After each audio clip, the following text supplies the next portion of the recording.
من فيض مولانا الغفور قرآن رب العالمين جاء لنا نبراس نور فيه السعادة واليقين أسمى المعاني في السطور نسمو بها دنيا ودين نلقى الشفاعة في النشور بدلائل النور المبين في حفظه تحلو الأمور ما خاب من يرجو المعين نلقى الشفاعة في النشور بدلائل النور المبين بدلائل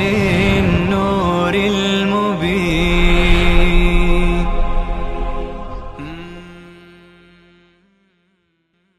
أعوذ بالله من الشيطان الرجيم.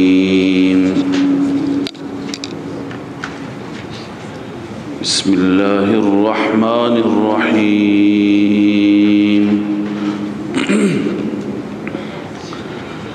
الحمد لله الذي خلق السماوات والأرض وجعل الظلمات والنور ثم الذين كفروا بربهم يعدلون. هو الذي خلقكم من طين ثم قضى أجلا وأجل مسمى عنده ثم أنتم تمترون. وهو الله في السماوات وفي الأرض يعلم سركم وجهركم ويعلم ما تكسبون وما تأتيهم من آية من آيات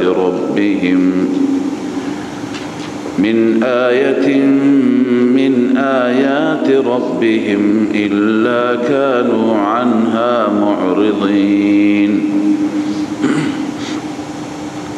فقد كذبوا بالحق لما جاءهم فسوف يأتيهم أنباء ما كانوا به يستهزئون. صدق الله العظيم. ببینید در سوره مائده شما دو موضوع خواندید، نفی شرک فعلی و نفی شرک اعتقادی، شرک فی التصرف. حال ما همون دو موضوع را میخوانیم با تفصیل بیشتر، اما اونجا ابتداء نفی شرک فعلی بود، اینجا ابتداء نفی شرک اعتقادی هست و بعدا شرک فعلی. بعد الله عزوجل این سوره را با الحمدلله آغاز می کند. ما در ابتدای فاتحه خدمت شما اعلام کردیم و عرض کردیم که بر اساس تقسیمی که شیخ ما حضرت حسین علی دارد، ایشون قرآن را به 4 بخش تقسیم می کند. هر 4 بخش با الحمدلله شروع میشه. اول خالقیت از الحمدلله رب العالمین تا اینجا، تا اول سوره انعام. از اینجا به بعد ربوبیت بیان میشه تا سوره کهف. لذا بیشتر در این سوره ها بیان ربوبیت است. رب معنی اینه که پرورش همه عالمیان، همه را از تدریج به کمال رساندن، تصرف و اختیارات و رتق و فتقشان همه و همه به دست الله عزوجل است، به دست رب هست. بله، بسم الله الرحمن الرحیم. الحمد لله الذي خلق السماوات والارض. ابتدا نفی شرک فی التصرف است و من هم عرض کردم که چگونه الف لام الحمد عهد خارجی هست، توحید چگونه از الحمد ثابت میشه.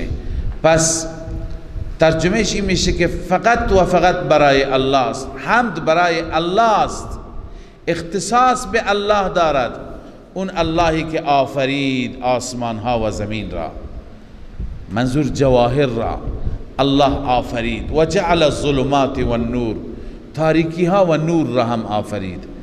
ببینید تاریکی ها و نور اینا اعراض هستند، سماوات ارض جواهر هستند. منظور اینه که خدا هم خالق جواهر است هم خالق عرض هست. خالق اعراض اونایی که خودشون قائم به نفسهی نیستند، قائم بالغیر هستند. مثلا نور را ما در قالب فضا میبینیم، تاریکی را هکذا. اما ببینید ظلمات را با صیغه جمع آورد، نور را با صیغه مفرد آورد. این هم بیانگر این هست که راههای گمراهی یکی نیست، راههای گمراهی زیاده، متعدده، اما راه هدایت، راه نور فقط یکیه، اون توحید و یکتاپرستی هست. الله می فرماید و جعل الظلمات و النور، الله قرار داد تاریکی ها را یعنی خلق کرد و همچنین نور را.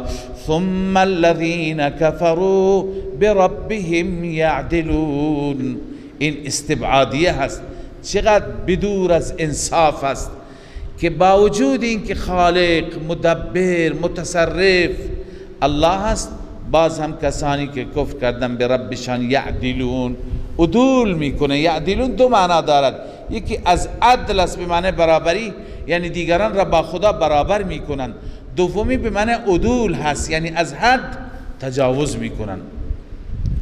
هو الذی خلقکم من طین، الله تعالی اول خلق السماوات والارض، خلق عالم کبیر را ذکر کرد، الان خلق عالم صغیر را.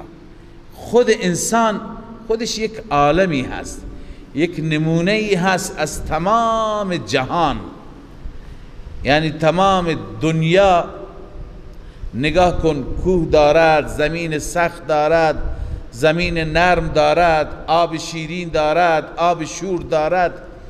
قاری محمد طیب رحمت الله علیه همه اینها را در عالم صغیر، در انسان اثبات کرده که انسان در وجودش همه نمونه های از عالم هست. بدنش سخته، بدنش نرمه، آب دهن شیرینه، آب چشم شوره و خیلی نمونه های دیگر، برآمدگی، صافی. لذا الله می فرماید هو الذی خلقکم من طین، الله آن ذاتی هست که شما را آفرید از گل. ثم قضا اجلا، بعد همونطور که عالم صغیر و عالم کبیری داریم، قیامت صغرا و قیامت کبرایی داریم. قیامت صغرا موت و اجل انسان است، قیامت کبرا قیامت واقعی هست. الله می فرماید هو الذی خلقکم من طین ثم قضا اجلا، سپس الله معین کرد مدتی را، و اجل مسمى عنده، و یک مدت دیگر که تعیین شده فقط نزد الله است. اجلن اولی موت است، اجل دومی چی هست؟ قیامت است. یعنی یک مدت اونه که برای موت شما تعیین کرد، یک مدت دیگری که مسمى عنده هست، پیش خدا مشخص هست، او چی هست؟ وقوع قیامت است.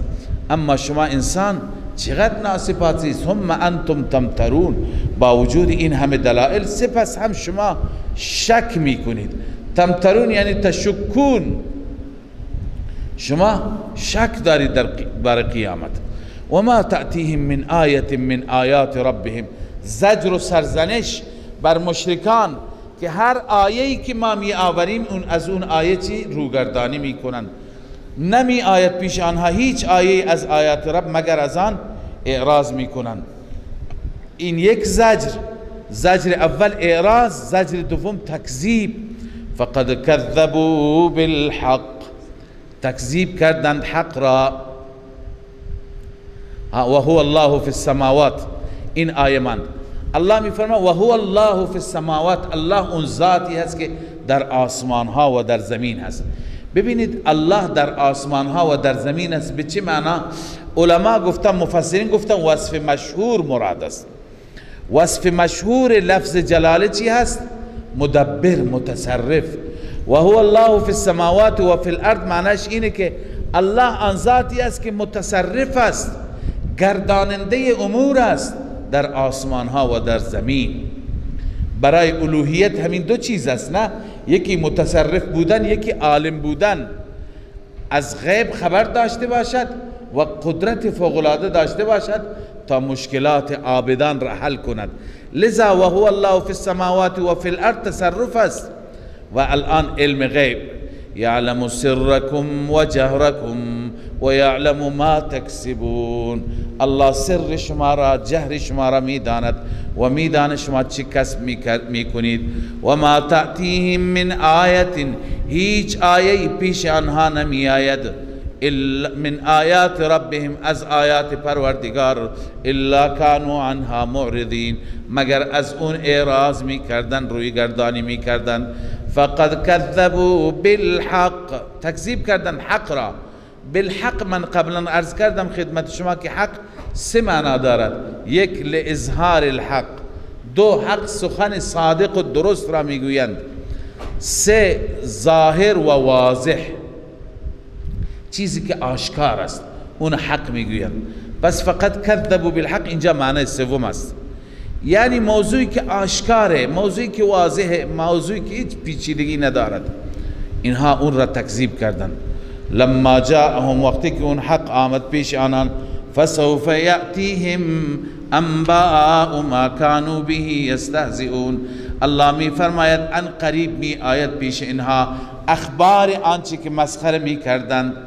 اخبار آنچه، منظور از اخبار انباء عقوبات دنیوی و اخروی.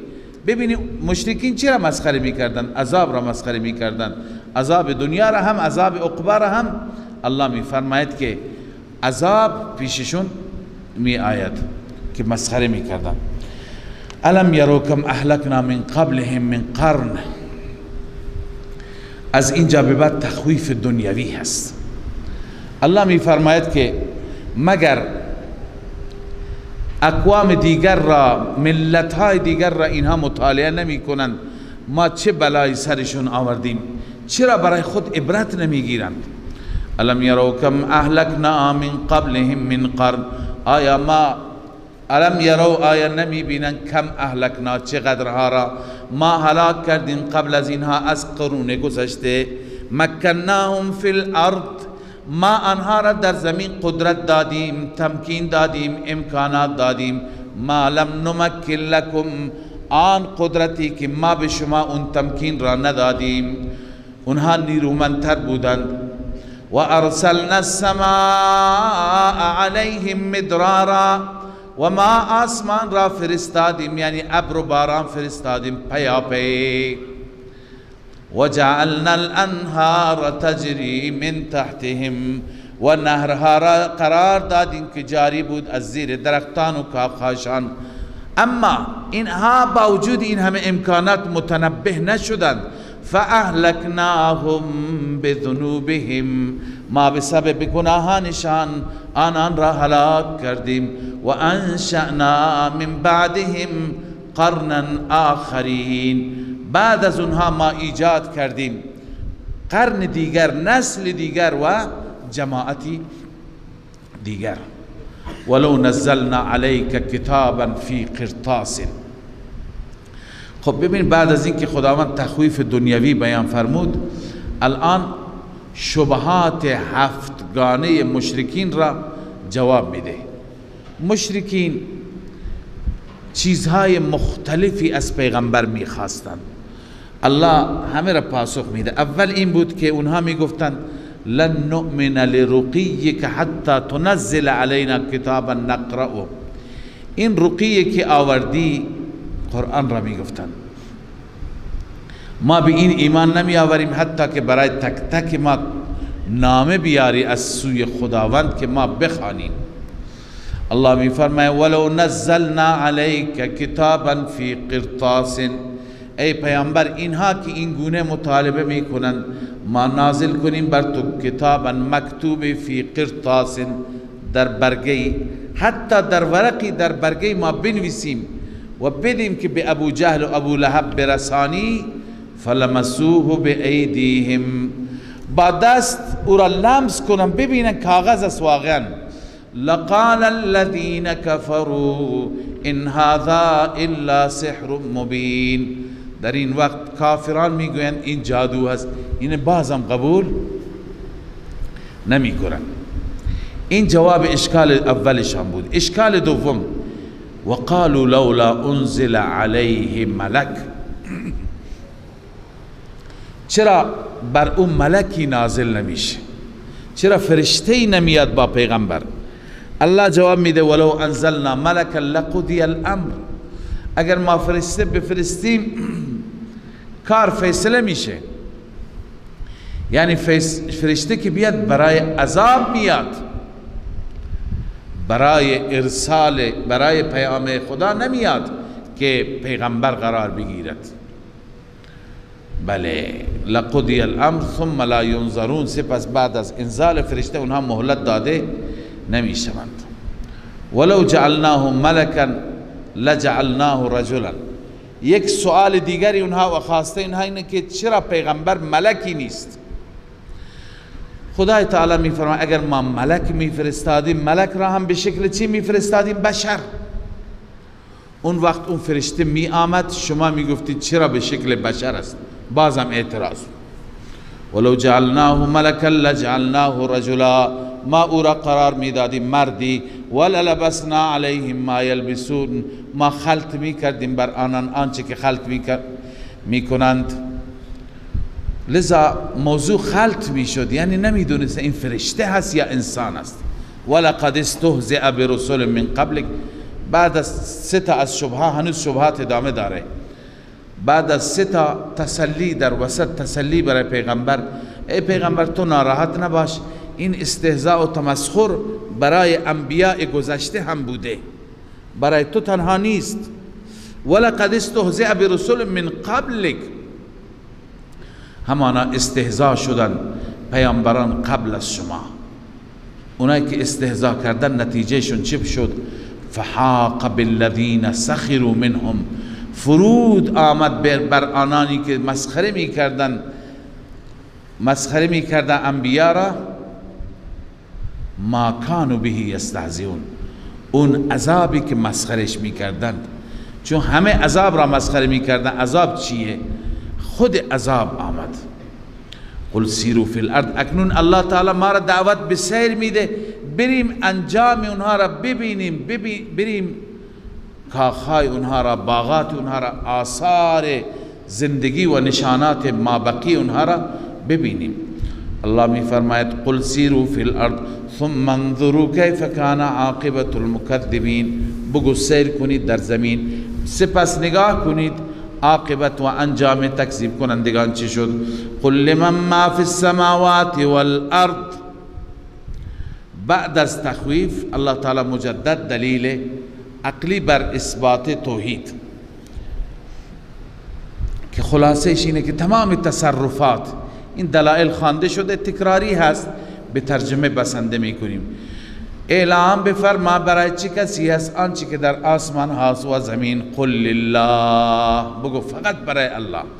کتب علی نفسه الرحمه، الله تعالی بر نفسش، بر ذاتش رحمت فرستاده.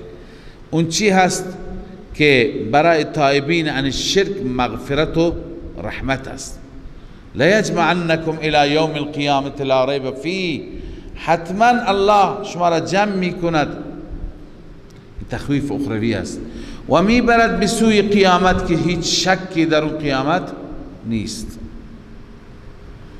شکی وجود ندارد. لا ریب فی. اما الذین خسروا انفسهم فهم لا یؤمنون، زیانکاران شک می کنند، کسانی که خودشون را در خساره واقع کردند. وله، بازم دلیل توحید، وله ما سکن فی اللیل والنهار، فقط و فقط برای الله است هر چیزی که آرامش دارد در شب و نهار. خواندید این از قبیل الفتها تبنا و ماء و باردن هست.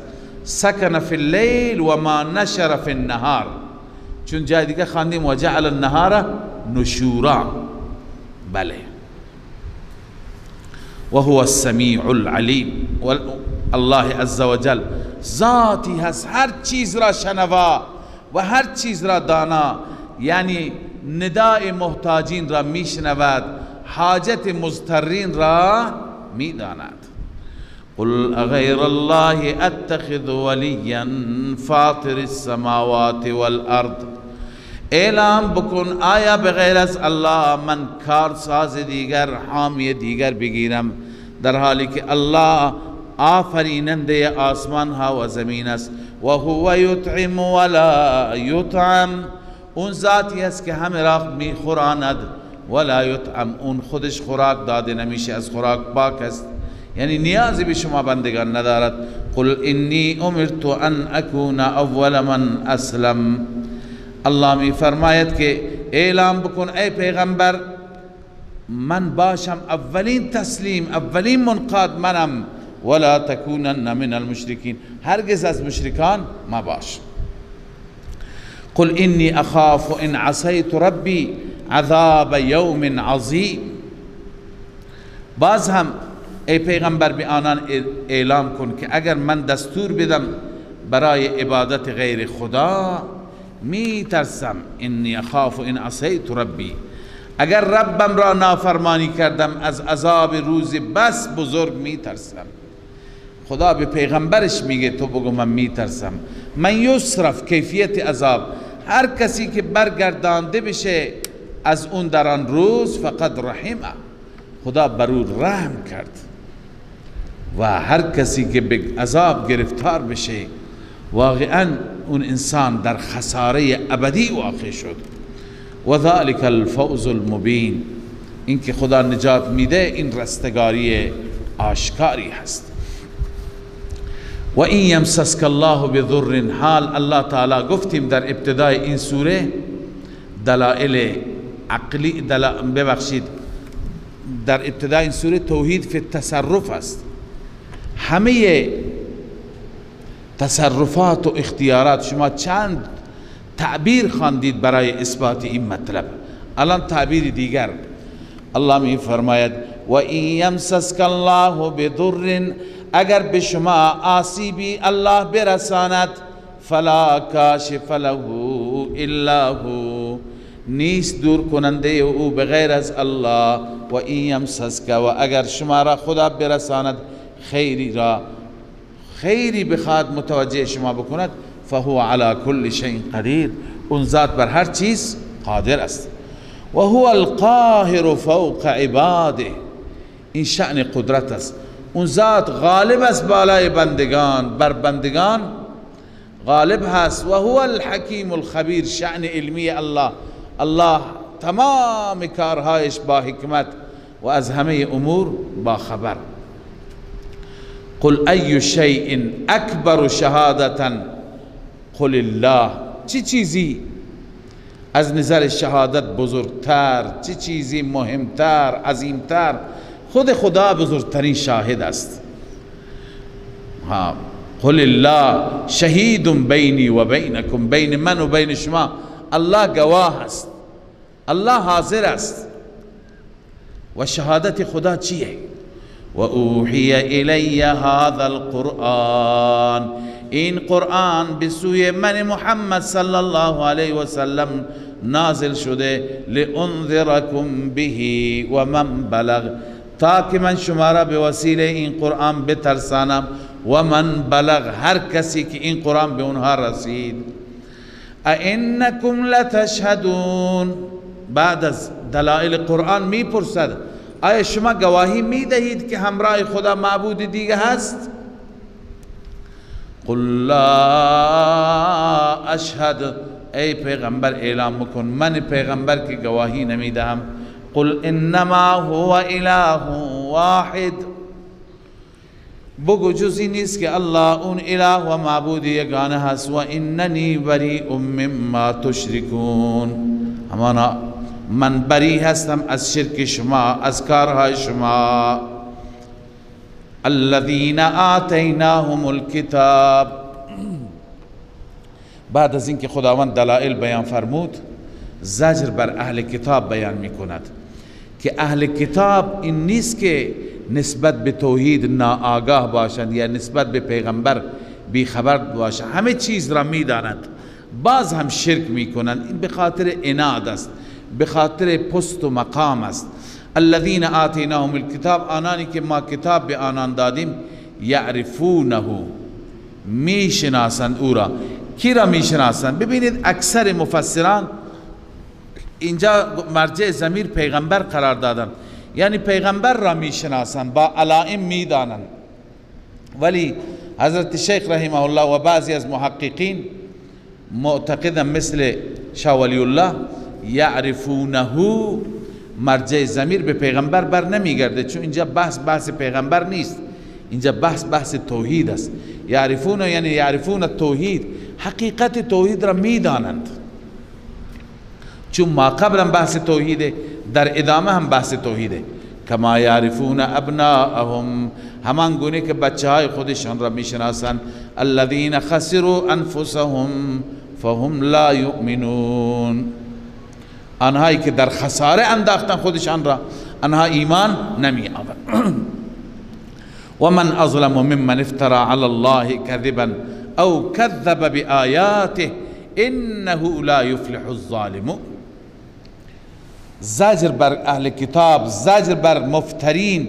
چه کسی ظالم تر از اون کسی که افترا بر خدا میگوید کذب او کذب بآیاته، یا آیات خدا را، یعنی آیاتی که درباره توحید هستند، درباره قیامت، درباره رسالت، اونا را تکذیب میکنند.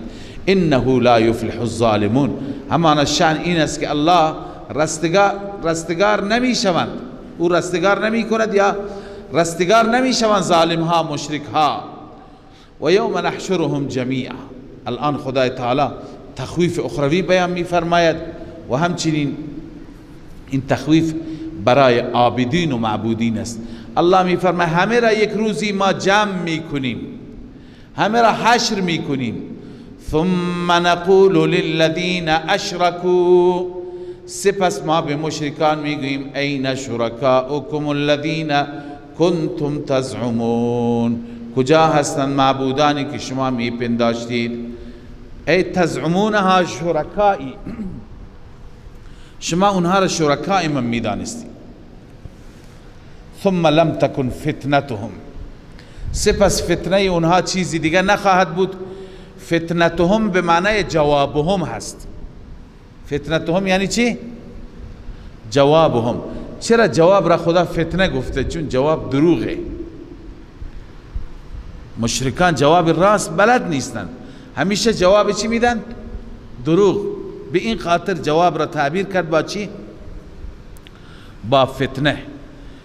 ثم لم يكن جوابهم الا ان قالوا فسمى فتنه لانه كذب. تفسیر مدارک اون را فتنه میگه چون دروغ است. ثم لم تكن فتنتهم الا ان قالوا، مگر اینکه آنان گفتند والله ربنا ما كنا مشرکین، قسم به خدا که رب ماست، ما كنا مشرکین، ما مشرک نبودیم. ما قبلا خواندیم این آیه را که اونها جوابهایشون متفاوته. یک جای میگن بل ضلوا عنا، قالوا ضلوا عنا، یک جای بل ضلوا عنا، یک جای قالوا ضلوا عنا بل لم نكن ندعو من قبل شيء، ما اصلا چیزی صدا نزدیم که ما اونجا تفسیر خواندیم لا ندعو شيئا يعبأ به، چیز قابل توجهی نبود.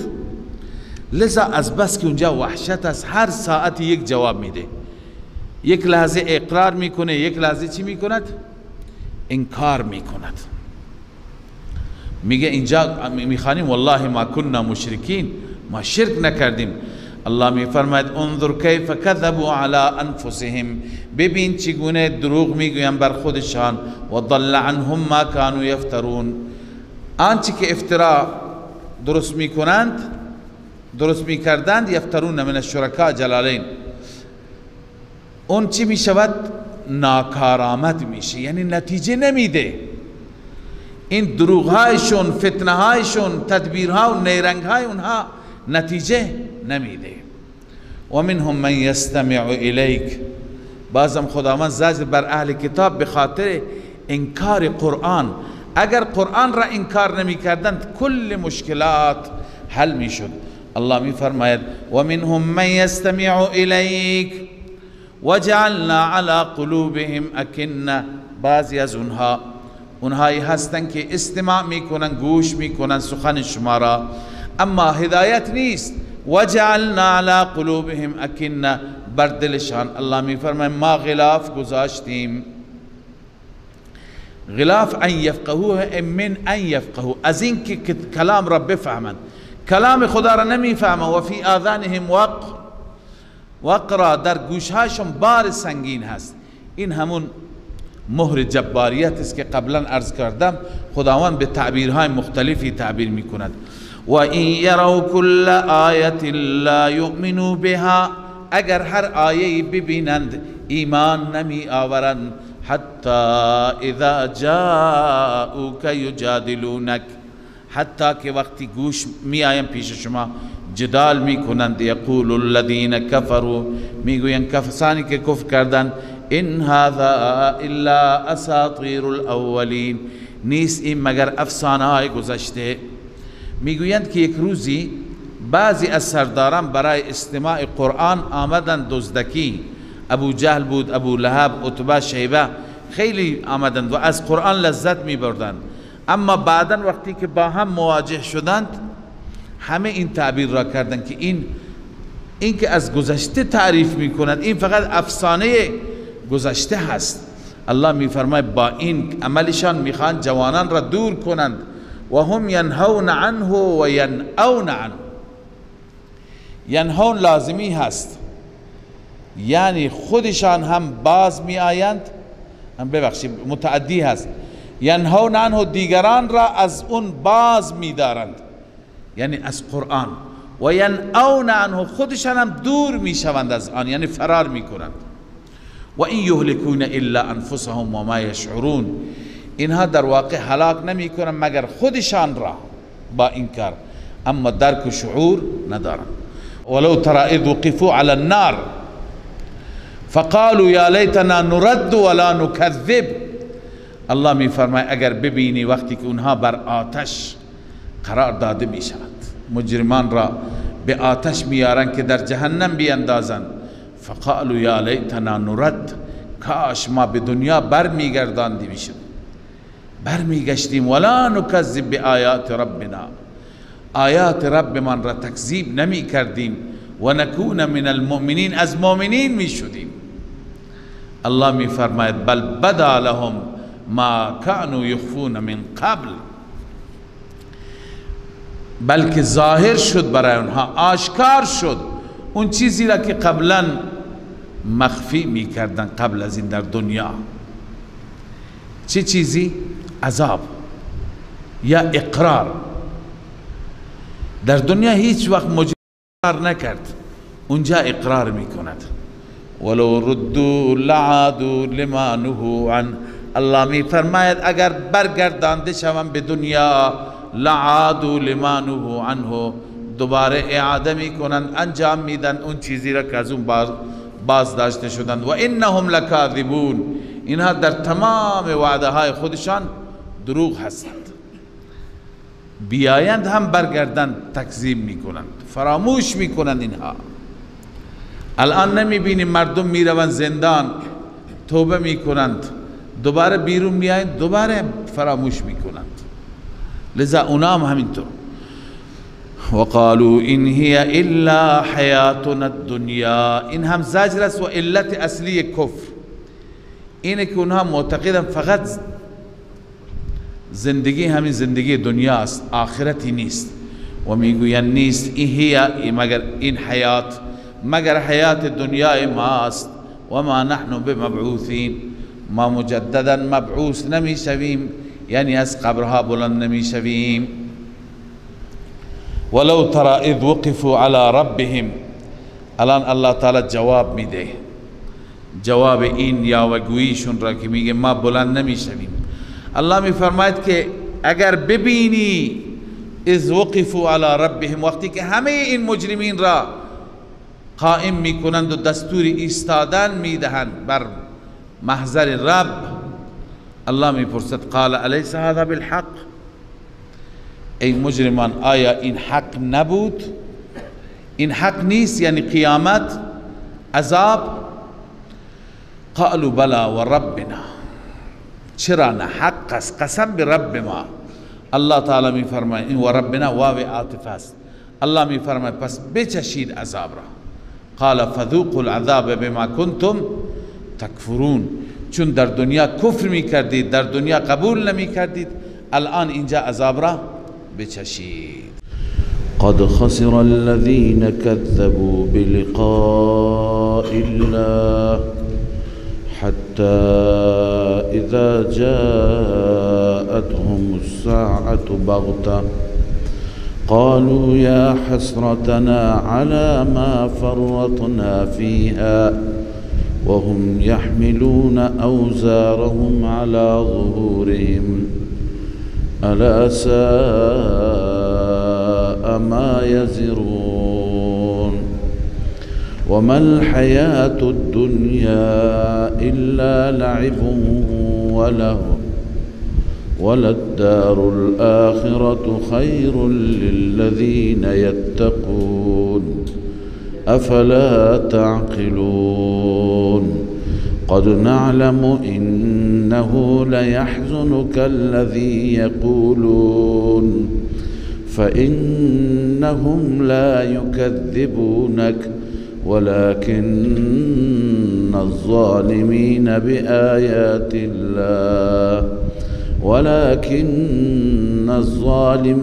بآيات الله يجحدون. در آیات گذشته بحث مشرکان بود و انکار معاد، انکار قیامت. آنها هم منکر توحید بودند، هم منکر قیامت بودند. و قالوا ان هي الا حیاتنا الدنیا و ما نحن بمبعوثین، زندگی فقط زندگی دنیاست، بنا نیست که ما دوباره در محضر خدای عزوجل مبعوث بشیم، حشر بشیم. در این آیاتی که تلاوت گردید در آغاز الله تعالی تخویف اخروی بیان می فرماید برای منکر قیامت، برای کسی که قیامت را باور ندارد. قد خسر الذين كذبوا بلقاء الله، در خساره و در زیان واقع شدند کسانی که ملاقات الهی را، لقاء الهی را تکذیب کردند. در قیامت منظور است. حتی اذا جاءتهم الساعة بغته، این غایت تکذیب و بعد غایت حسرت. زمانی که قیامت می آید بغتتا، ناگهان، بغتتا ناگهان منظور بلا اطلاع، بلا مقدمه، بدون اینکه اطلاع قبلی داده شوند. اینها وقتی که مواجه میشن با آن روز، قالوا یا حسرتنا على ما فرطنا فيها، ندامت مجرمان، حسرت میخورند، ای حسرت بر ما، على ما فرطنا فيها، بر آنچه که کوتاهی کردیم در این. منظور فیها فی الدنیا هست، در دنیا کوتاهی کردیم نسبت به آخرت، نسبت به قیامت آمادگی نکردیم. و هم یحملون اوزارهم علی ظهورهم، الله می فرماید که مشرکان در اون روز حمل می کنند بارهایشان را بر پشتشان. منظور بارها چیه؟ یعنی اعمال مشرکانه، عقاید مشرکانه، عقاید فاسد. این عقاید فاسده ای که دارند بر پشت حمل میکنند، یعنی اینها به عنوان وزر، به عنوان بار، به عنوان وبال بر پشت آنها خواهد بود. الا ساء ما یزرون. قرآن میگه خبردار، آگاه باش، این باری که بار حمل کرده و حمل میکند بسیار بار بدی هست، چون بار گناه است، بار معصیت، منجر به عذاب میشه، منجر به گرفتاریش میشه. وما الحیات الدنیا الا لعب و لهو. علت غرور، علت انکار قیامت، علت شرک در اینجا بیان شده که اصل اینها گرفتار زندگی دنیا و فریب زندگی دنیا را خوردند. فکر میکنند که این زندگی زندگی ابدی هست، زندگی زیبایی هست. الله میفرماد نیست زندگی دنیا مگر لعب و لهو هست، بازیچه و بیهودگی. منظور غیر نافع، غیر باقی.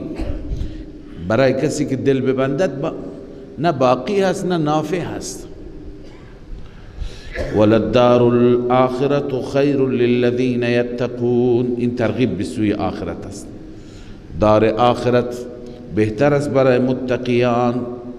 جلالین گفته ای عن الشرک، یتقون عن الشرک. افلا تعقلون. آیا شما فکر نمی کند، خرد ندارید؟ شما از عقل خودتون کار نمیگیرید؟ اما این تبلیغ را پیامبر عظیم الشأن میکرد به مردم، هم درباره قیامت، هم درباره توحید به مردم ابلاغ میکرد. برای انکار مردم، وقتی که اونها انکار میکردند، آن حضرت صلی الله علیه و سلم ناراحت میشد، جوش میزد، بر ایشون بسیار سخت میشد. اینجا خدای عزوجل محبوب خودش را تسلی میده، میگه ای پیغمبر قد نعلم انه لیحزنک الذی یقولون. همانا ما میدانیم که تو را غمگین میکند، حزین میکند آنچه که آنان میگویند، اما تو نگران نباش. فانهم لا یکذبونک. آنان در واقع تو را تکذیب نمی کنند، آنان با تو مشکل ندارند، با تو دشمنی ندارند. ولكن الظالمین بآیات الله یجحدون.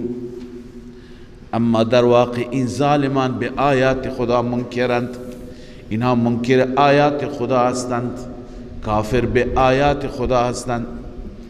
ببینید این آیه شریفه اینو بیان کرده که اصل مشرکان با توحید مشکل داشتند و الا با خود آن حضرت صلی الله علیه و سلم مشکل نداشتند.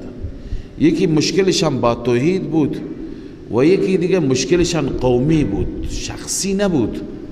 خود آن حضرت صلی الله علیه و سلم را انسان درستی می دانستند. این مسئله معلوم میشه با واقعی که همین جا بعضی از مفسران ذکر کردن، میگویند که یک روزی دو تا از سرداران کفر، یکی ابو جهل و یکی اخنس ابن شریق، با هم تنها بودند. اخنس ابن شریق یک فردی بود که هم ماجراجو بود، منافق بود و بسیار آدم مفسدی بود. این به ابو جهل گفت که یک چیزی من و تو تنها هستیم، من یک چیزی از تو میپرسم، واقعیت بگو، به نظر تو محمد صلی الله علیه و سلم راست میگه یا کاذب هست؟ آیا صادق هست یا کاذب هست؟ عقیده تو چی هست؟ این ادعایی که میکند تو این ادعایش صادق است یا نیست؟ کسی نیست، خود ما هستیم. واقعیت را بگن، دیدگاه تو، عقیده تو چی هست؟ ابو جهل جواب داد. چی جواب داد؟ گفت ویحک والله ان محمدا لصادق.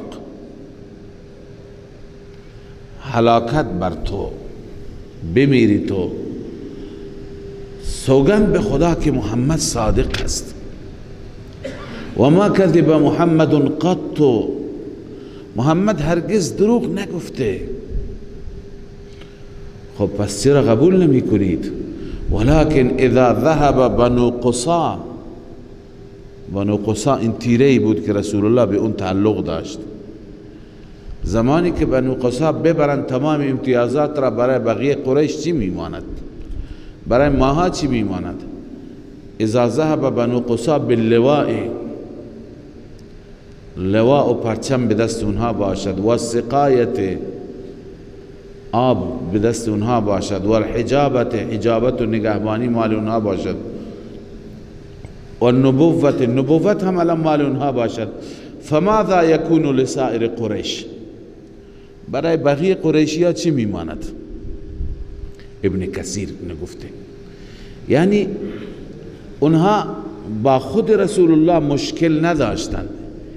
یه مشکل طایفهی و رقابت فامیلی هست، تیرگی هست، و دوم مشکل با توحید داشتند، بت پرستی را دوست داشتند. لذا الله می فرماید فإنهم لا یکذبونک، آنان شما را تکذیب نمی کنند، ولكن الظالمین بآیات الله یجحدون، اما ظالمان به آیات الله منکرند. ولقد كذبت رسل من قبلك فصبروا على ما كذبوا، بازم تسلی، همانا تکذیب شد رسولی و پیامبرانی قبل از شما، آنها وقتی که تکذیب شدن چیکار کردند؟ فصبروا على ما كذبوا، آنان صبر کردن بر آنچه که تکذیب شدن. و اوذوا حتی آتاهم نصرنا، علاوه بر تکذیب آنها شکنجه شدند، اذیت و آزار شدند تا زمانی که یاری ما، نصرت ما آمد. لذا الان هم همون سنت است. ولا مبدل لکلمات الله، کلمات الله یعنی وعده های الهی تبدیل نمیشه. ولقد جاءك من نبأ المرسلین، اخبار مرسلین و نبأ مرسلین دیگر پیش شما آمده، میدونید که اونها با چه سختی هایی بودن. خب بعد از تسلی در این آیه در واقع سرزنش هست، تذکر است برای رسول اکرم صلی الله علیه وسلم. ببینید یکی از خواسته هایی که مشرکان داشتند، مطرح می کردند، این بود که اگر واقعا پیغمبر به حق هستی، پیغمبر خدا هستی، بعضی از معجزاتی که ما می خواهیم اون معجزات را ظاهر کن. چند چیز هستند در این آیه ها می خوانیم.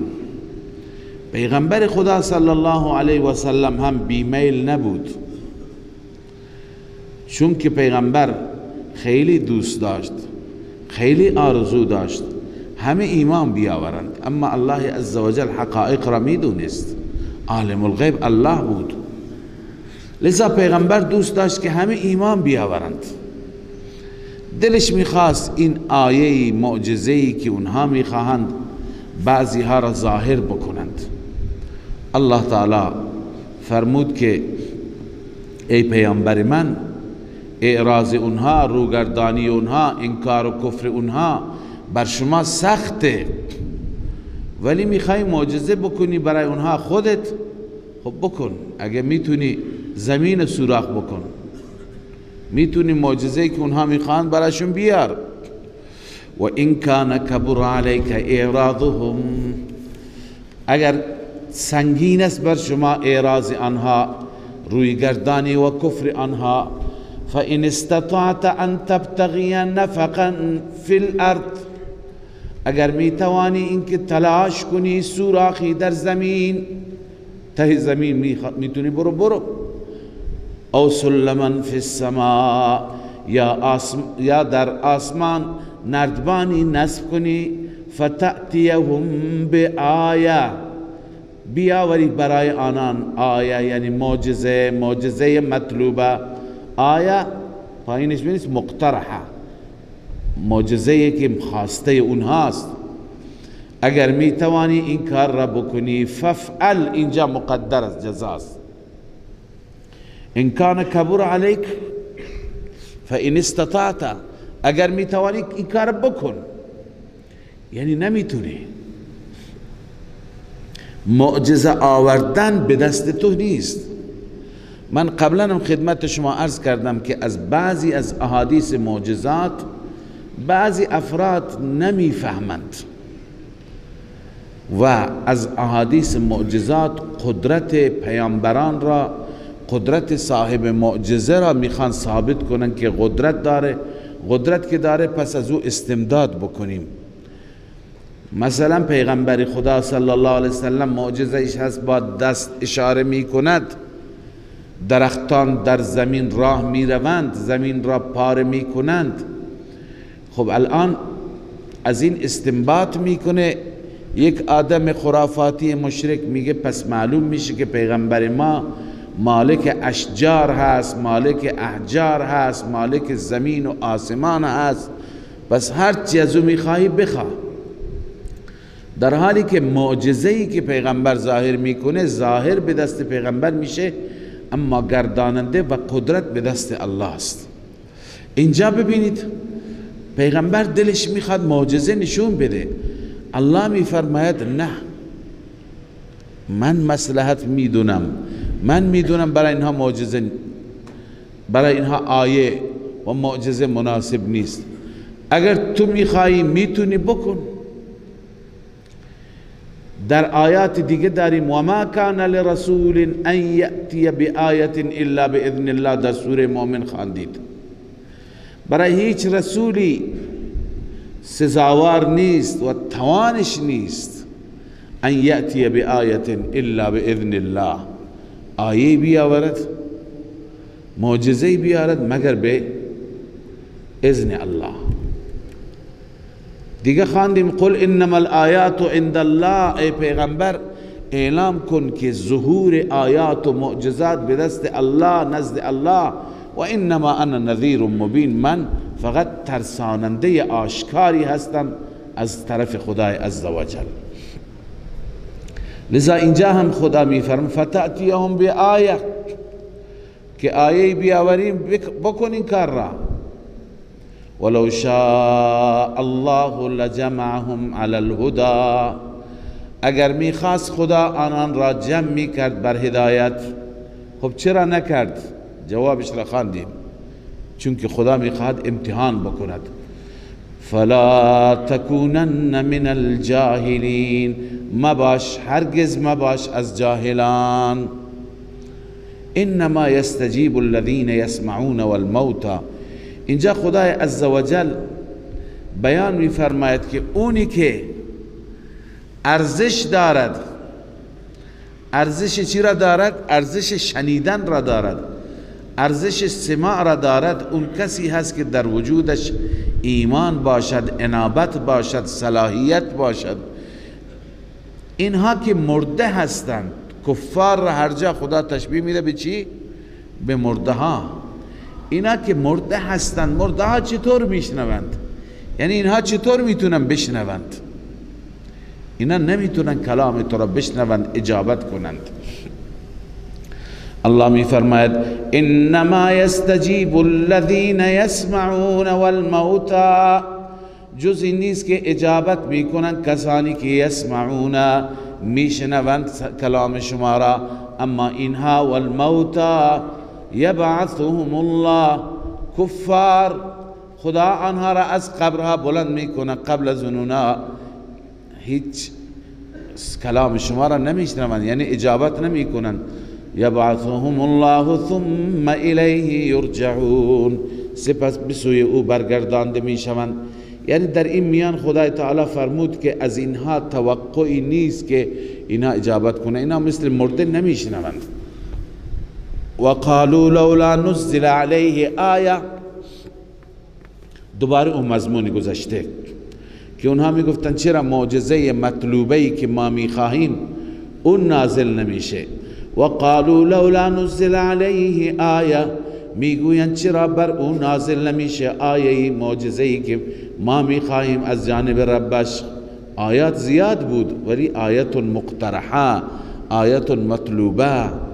قل ان الله قادر على ان ينزل آیه، الله می فرماید الله قادر هست که آیه و معجزه نازل کند، معجزه نشان بده، همون معجزه را که آنها مطالبه می کنند. ولكن اکثرهم لا يعلمون، اما اکثرشان نمیدانند عاقبت این کار را، نمیدانند که این کار خطرناک است. چرا خطرناک است؟ چون که روش و سنت الهی این است که هرگاه معجزه اگر بیاورد و بعد از آوردن معجزه اونها قبول نکنند، خدا چیکار میکند؟ به عذاب گرفتار میکند. تفسیر بحر المحیط اندلسی همین نوشته، قال ابن عطیه لا یعلمون، اینکه ولكن اکثرهم لا یعلمون، ابن عطیه گفته لا یعلمون یعنی اینکه انها لو انزلت ولم یؤمنوا، خداوند اگر معجزه را نازل کند و اونها ایمان نیاورند، لعوجلوا بالعذاب، به صورت معجل، به صورت نقد عذاب داده می شوند. بس نمیدانند اینها. بله. و ما من دابة فی الارض، بعد از جواب اونها درباره معجزه مجددا دلیل عقلی توحید بیان میشه بر یگانگی خدا، بر یکتاپرستی. الله می فرماید و ما من دابة فی الارض، هیچ دابه، هیچ موجود زنده نیست در زمین، ولا طائر یطیر بجناحه، و هیچ پرنده‌ای که با پرش، با دو تا بالش می پرد نیست، الا امم امثالکم، مگر اینها همه امت هستند، امثال شما. امت هستند یعنی مثل شما، اینا مخلوقند، اینها مثل شما موجودند، اینها را الله تعالی ایجاد کرده، خلق کرده. ما فرطنا فی الکتاب من شیء، ما در کتاب یعنی در لوح محفوظ هیچ چیزی را، هیچ کوتاهی نکردیم، هیچ چیزی را فروگذار نکردیم، همه چیز را نوشتیم. ببینید شما میدونید که یه اختلافی بین ما و بین معتزله هست که ما معتقدیم هر چیز در تقدیر الهی هست. اهل سنت معتقد است همه چیز در تقدیر نوشته شده، یعنی تا قیامت هر اتفاقی بیفته از قبل پیش بینی شده، از قبل نوشته شده. این را ما میگیم قضا و قضا و قدر. قضا اینه که الله تعالی علم اون را دارد، نوشته، و وقتی که اتفاق بیفته میشه قدر، اون را به وجود بیاورد. پس ما اعتقاد به قضا و قدر داریم. معتزله منکر قضا و قدر است.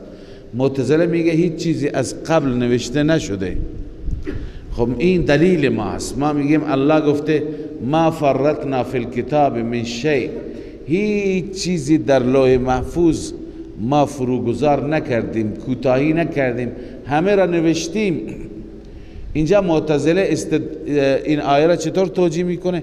میگه منظور از کتاب لوح محفوظ نیست، نامه اعمال است.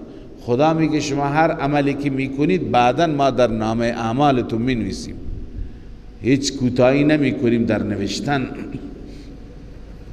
پس اون این فی الکتاب را به معنی اعمال نامه میکنند، ولی جمهور مفسران اهل سنت معتقدند که لوح محفوظ است، یعنی همه چیز در لوح محفوظ وجود دارد. ثم الى ربهم یحشرون، سپس به سوی ربشان حشر کرده می شوند. چطور حشر می شوند؟ همه جمع می شوند. آیا پرنده ها هم جمع می شند؟ حیوانات هم جمع می شند؟ یک روایتی داریم که یقتص الجماء من القرناء، حیوان جماع و بیشاخ و شاخ شکسته از حیوان شاخدار چی می کند؟ قصاص می گیرد، عوض شاخی که در دنیا به او زده می گیرد. پس معلوم میشه که همه جمع می شوند. اما خدمت شما عرض کنم که در روز قیامت حشر فقط برای دو امت، الا امم امثالکم، برای دو تا امت یا برای دو گروه انجام میگیرد، یکی جن یکی انس. پس ثم الی ربهم یحشرون چیه؟ حضرت عبدالله ابن عباس می فرماید حشر البهائم موتها. روی این آیه چی می فرماید؟ حشر البهائم موتها. حشر بهائم حیوانات چیه؟ مردن اونها، موت اونها. همین که میمیرند این خودش یک نوع حشری هست. جمع میشن یعنی به سوی خدا میروند، نه اینکه برای حساب و کتاب. و اون حدیثی که بیشاخ از شاخدار انتقام میگیرد، قبلا هم گفتیم اون کنایه از عدالت کامل خدا هست. یعنی اگر بالفرض یه وقتی اونها حشر میشدند، یه وقتی اونها زنده میشدند، اینقدر عدالت هست، اینقدر حق به ذی حق داده میشه که اون بیشاخ انتقام خودش را از شاخدار میگرفت. پس اون کنایه ای هست. و منظور از حشر هم جمع شدن، یعنی مردن، همه را خدا زنده کرده دوباره به سوی خدا میروند، یعنی میمیرند و میروند. ولی اینها دوباره حشر زنده نمیشوند، دلیلی بر این وجود ندارد. والذین کذبوا بآیاتنا صم و بکم فی الظلمات. در اون روز نه مطلق زجر از توبیخ هست برای کفار مشرکین. الله می فرماید کسانی که تکذیب کردن آیات ما را صم و بکم، اینا ناشنوا هستند و لالند، فی الظلمات، در تاریکی قرار گرفتند، از تاریکی نمی توانند بیرون برند. من یشاء الله یضلل، کسی را که خدا بخواد او را گمراه می کند. این اشاره به مهر جباریت است که اینها گمراه شدن، قابل هدایت نیستند. و من یشاء یجعله علی صراط مستقیم، هر کسی را که الله بخواهد بر صراط مستقیم قرار میدهد. خب بعد از این الله تعالی دلیل عقلی، اما این دلیل عقلی اعترافی هست. قل ارأیتکم ان اتاکم عذاب الله، بگو به من خبر بدهید، به من اطلاع بدهید اگر عذاب خدا بیاد، او اتتکم الساعه، یا قیامت پیش شما بیاید، اغیر الله تدعون ان کنتم صادقین، آیا غیر خدا را شما فرا میخوانید اگر راست میگید؟ مسلم اونها غیر خدا را صدا نمیزدند، چون اونها در سختی ها فقط خدا را صدا میزدند، در مشکلات فقط خدا را صدا میزدند. بل ایاه تدعون، الله میفرماید بلکه فقط او را صدا میزنید. فیکشف ما تدعون الیه ان شاء، دور میکند خداوند آنچه که شما خدا را به سوی او میخوانید اگر بخواهد. و تنسون ما تشرکون، اونجا فراموش میکنید آنی که شریک میگرفتید با خدا، معبودان خودتون را. از اینجا معلوم میشه که گاهی حتی مشرک به بلایی، به مصیبتی گرفتار میشود اونی که همیشه غیر خدا را صدا زده، اونی که همیشه از غیر خدا استمداد کرده. اما گاهی به مصیبت عظمایی گرفتار میشه، در این مصیبت عظما چیکار میکند؟ خدا را صدا میزند، میگه اینجا کار خدایان من نیست. خدا را صدا میزند، اینجا الله عزوجل مشکلش را حل میکند اگر منشأش باشد، اگر رضایش باشد. این نیست که خدا بگه چون این همه وقت من را صدا نکردی لذا الان مشکلت را حل نمیکنم. نه، پس امکان داره که مشکل کافر، این دلیل دیگه، امکان داره که عرض کنم که مشکل کافر، مشکل مشرک با صدا زدن خدا، با دعا، ولو اینکه مشرک است، در دنیا حل بشه، دعایش در دنیا برایش مفید و مؤثر بشه. پس شما قیاس کنید، فکر کنید، بیندیشید دعای مؤمن چطور قبول نمیشه؟ وقتی که مال اون خدا میفرماید فیکشف ما تدعون الیه ان شاء. و بعض الله تعالی مجدد بعد از این که با این چیزها باید اونها درس میگرفتند، اما متاسفانه اونها متنبه نمی شدن، متذکر نمی شدن. لذا الله تعالی در اینجا تخویف دنیوی بیان می فرماید. الله می فرماید ولقد ارسلنا الى امم من قبلک، همانا ما فرستادیم به امتها و گروهایی که قبل از شما بودند. چرا فرستادیم؟ پیامبران را فرستادیم. فکذبوهم مقدر است، آنان پیامبران ما را تکذیب کردند. وقتی که تکذیب کردند احوال مختلف آمد. فاخذناهم بالبأساء والضراء لعلهم يتضرعون. این نتیجه تکذیب. الله می فرماید ما آنان را مؤاخذه کردیم بالبأساء، با سختی ها، با سختی های مالی، والضراء سختی های جانی. دیروز هم عرض کردم بأسا منظور شدت فقر است و الضراء منظور مشکلات جانی هست، شدت مرض هست. تفسیر نصفی امام نصفی نوشته، تفسیر مدارک، الاول القحط والجوع. بأسا چیه؟ قحط و گرسنگی هست. و دومی ضراء چی هست؟ و الثانی المرض و نقصان الانفس والاموال. مریضی و نقصان مال و جان هست. مدارک. پس بأساء و ضراء اینها هستند. فاخذناهم بالبأساء والضراء. الله می فرماید انواع سختی های مالی، سختی های بدنی برای اونها آمد. لعلهم یتضرعون، شاید آنان تضرع کنند.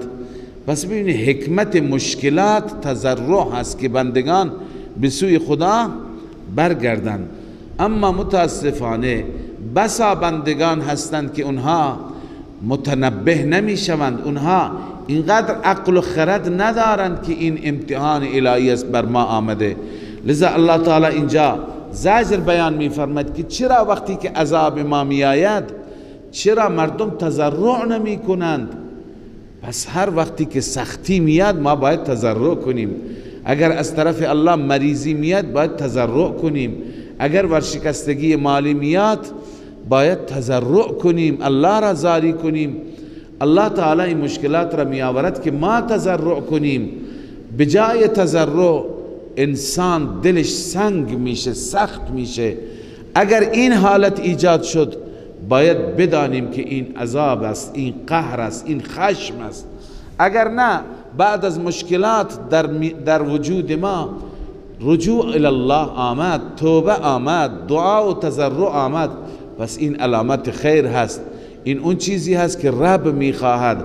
الله میفرماید فلولا اذ جاءهم بأسنا تضرعوا.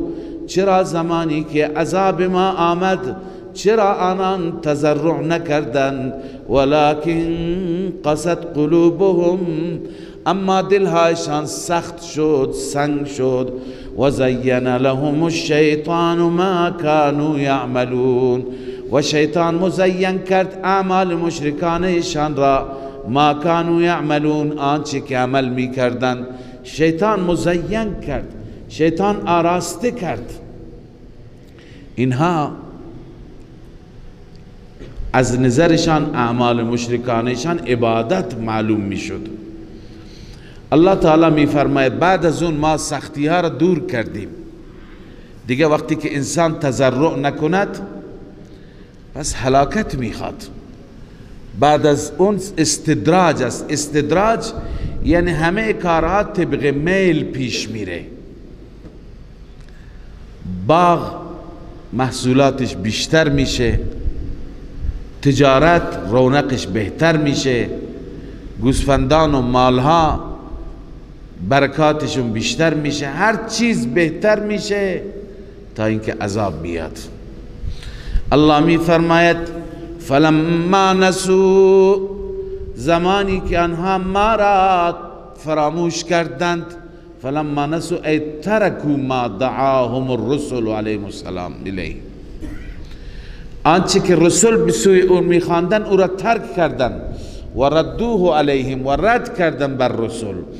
الله می فرماید فلما نسوا ما ذکروا به، زمانی که آنها فراموش کردند آنچه که به وسیله آن تذکر داده شدند، فتحنا علیهم ابواب کل شیء، الله می فرماید در هر چیز را برای اونها باز کردیم.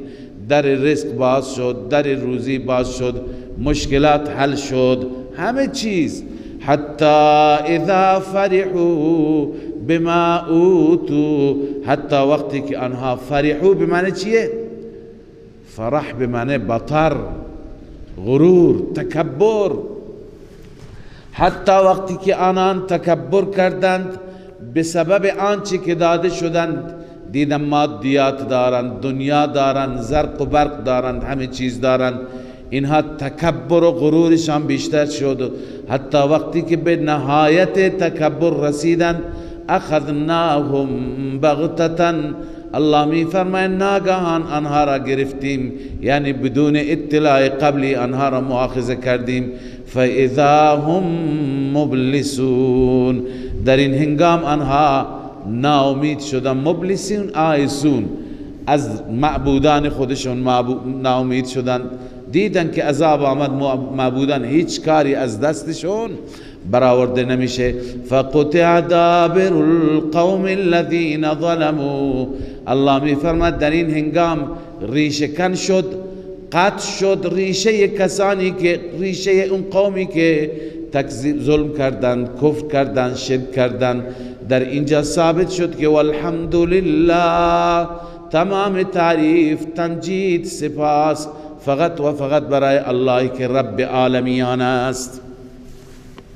بس ببینید الله تعالی یک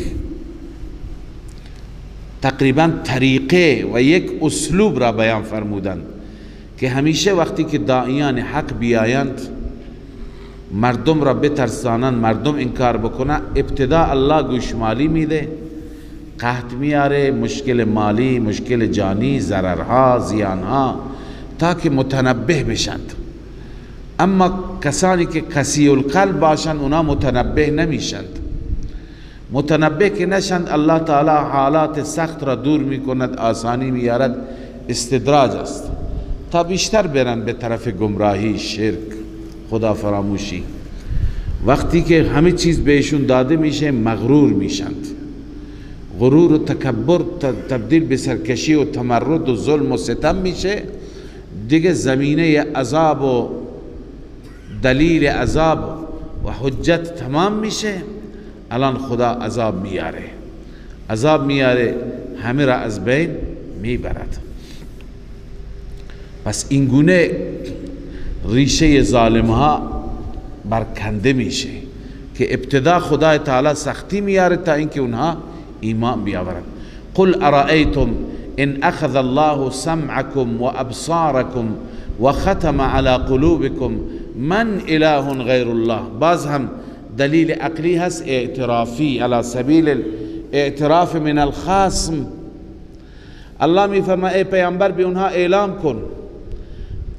اگر خدای تعالی قوات شما را، حواس شما را بگیرد، مثلا سمعکم قوه شنوایی و ابصارکم قوه بینایی و ختم علی قلوبکم بر دل شما مهر بزند، قوه فهم شما را از شما سلب کند، از شما بگیرد، من اله غیر الله یأتیکم به، کدوم اله است، کدوم معبود است به غیر از خدا که اینا را دوباره برگرداند؟ کی میتونه به شما چشم بده، به شما گوش بده، به شما فهم بده؟ آخر شما داری کجا میرید؟ انظر کیف نصرف الآیات، ای پیامبر من، ای محبوب من، ببین ما چگونه آیات را میگردانیم بر اونها، آیات را بار بار، یعنی دلائل توحید را بار بار تکرار میکنیم، بار بار میگردانیم. اما ثم هم یصدفون، سپس هم آنان یصدفون یعنی یعرضون، آنها اعراض میکنند، آنها از حق رویگردانی میکنند. منظور اینه که ما آیات را واضح و شفاف بیان میکنیم، اما آنان چی میکنند؟ رویگردانی میکنند. قل ارأیتکم ان اتاکم عذاب الله، باز هم سؤال، خبر بدهید اگر عذاب خدا بیاید، بغتتن یعنی بی خبر، ناگهان، او جهرتن یا اینکه علنی بیاید، ببینید داره میاد، هل یهلک الا القوم الظالمون، آیا هلاک میشوند مگر قوم مشرک؟ یعنی قطعا اینها هلاک میشوند، اینها از بین میروند. و ما نرسل المرسلین الا مبشرین و منذرین. خب این جواب همون سوالشون هست. اونها چی میگفتن؟ چرا معجزه‌ای که ما میخواهیم نمیاری؟ چرا اون چیزی که ما طلب میکنیم به ما نشان نمیدی؟ خدا میفرماید که این مرسلین را که ما میفرستیم، اینها در واقع بشارت میدهند، انذار میکنند، کار اینها انذار و تبشیر است، رساندن پیام خدا هست، کار اینها معجزه نشان دادن و آیه نشان دادن نیست.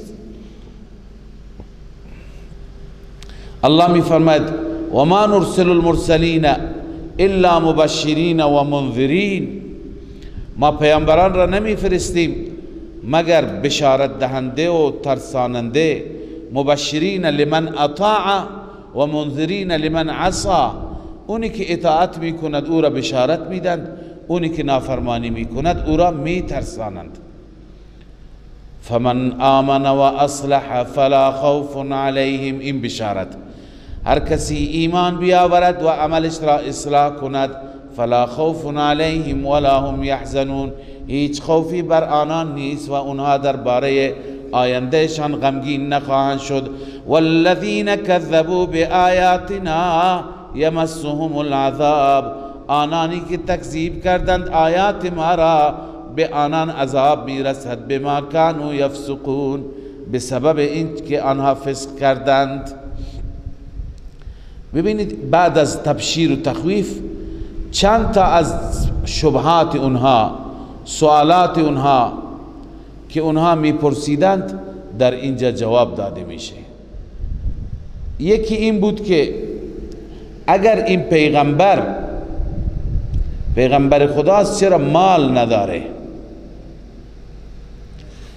چرا سرمایه نداره؟ قالوا لولا نزل هذا القرآن على رجل من القريتين عظیم، چرا بر مرد عظیمی از دو قریه، مرد عظیم از نظر اونها پولدار بود، سرمایدار بود. یا می گفتن فلولا القی علیه اسوره، چرا به دستش دستبندهای طلایی نیست؟ یعنی چرا مادیات نیست؟ چرا پول نداره؟ اینها را اینجا جواب میده. قل لا اقول لكم عندي خزائن الله، اعلام بکن من نمیگویم نزد من خزانه های الهی است، خزانه خدا به دست خدا، به دست من که نیست. دوم ولا اعلم الغیب، من غیب نمیدانم، من غیب نمیدانم.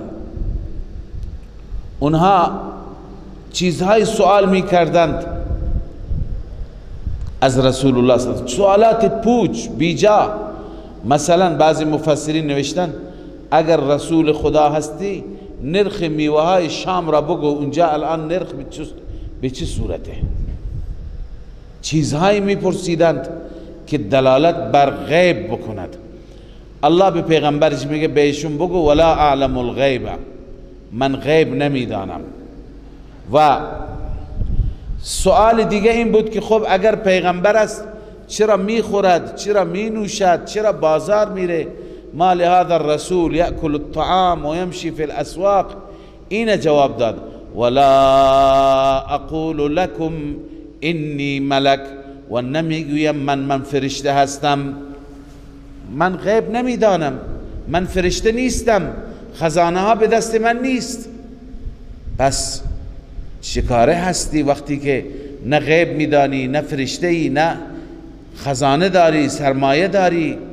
ان اتبع الا ما یوحى الی، من پیرو نیستم، پیروی نمی کنم مگر آنچه که وحی میشه به سوی من. من پیام خدا را فقط به شما میرسانم. ان علیک الا البلاغ، بر تو فقط رساندن هست. قل هل یستوی الاعمى والبصیر افلا تتفکرون. اعمی و بینا برابر است؟ نابینا و بینا برابر هستند؟ یعنی کسانی که از وحی من استفاده بکنند اونها بینایی دارند، اونها دید دارند، و کسانی که انکار بکنند اونها اعمی هستند. اینا با هم برابر است؟ هرگز نه. چرا شما فکر نمی کنید؟ خب حال بعد از اینکه اشکالات اونها جواب داده شد درباره پیغمبر، تخویف شروع میشه، تخویف اخروی. الله تعالی می فرماید که اینها را از عذاب من بترسان. الان و انذر به الذین یخافون ان یحشروا الی ربهم، بترسان به وسیله این قرآن، به وسیله این وحی، کسانی را که یخافون ان یحشروا، اونا اعتقاد به حشر دارند، می ترسند که حشر بشند، به بارگاه خدا حاضر بشند. اونا را بترسان، بگو به غیر از خدا هیچ حامی ندارند. لیس لهم من دونه ولی، نیست برای آنان به غیر از الله حامی نیست، ولا شفیع و شفیع قهری نیست. لعلهم یتقون، الله می فرماید آنان را بترسان، شاید آنها بترسند. صدق الله العظیم. من فيض مولانا الغفور قرآن رب العالمين، جاء لنا نبراس نور فيه السعادة واليقين، أسمى المعاني في السطور نسمو بها دنيا ودين، نلقى الشفاعة في النشور بدلائل النور المبين، في حفظه تحلو الأمور، ما خاب من يرجو المعين، نلقى الشفاعة في النشور بدلائل النور المبين، بدلائل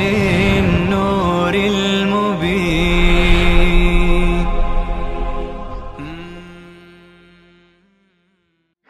من فيض مولانا الغفور قرآن رب العالمين، جاء لنا نبراس نور فيه السعادة واليقين.